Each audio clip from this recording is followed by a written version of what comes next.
Civil services mains की कामयाब तेलंगाना उम्मीदवारों को चीफ मिनिस्टर रेवंत रेड्डी की मुबारकबाद।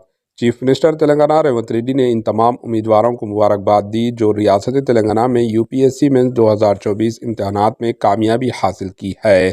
तेलंगाना से उम्मीदवारों ने यूपीएससी मेंस 2024 में शानदार कारकर्दगी का मुजाहरा किया। इससे इस साल पहली बार हुकूमत ने इन तमाम उम्मीदवारों को राजू सेवा अभयास्तम स्कीम के तहत माली इमदाद फराहम की थी जिन्होंने रियासत से सिविल सर्विसेज मेंस के इम्तहानात में शिरकत की थी।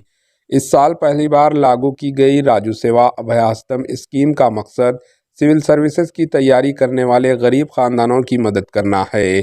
सिंगरेनी तंजीम के ज़ेर एहतमाम 135 अफराद को 1-1 लाख रुपये की माली मदद फराहम की गई। चीफ मिनिस्टर रेवंत रेड्डी ने इस साल 26 अगस्त 2023 को इनमें चेक्स तकसीम किए थे।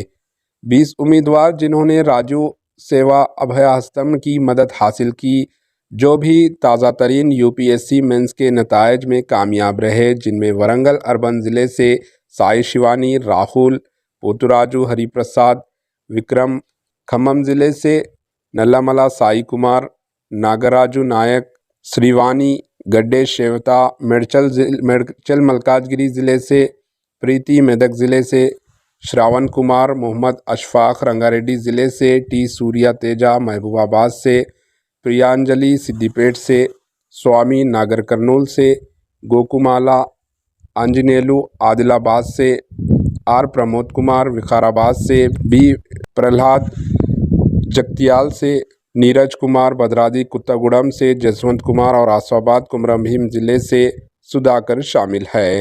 Bureau report HN news.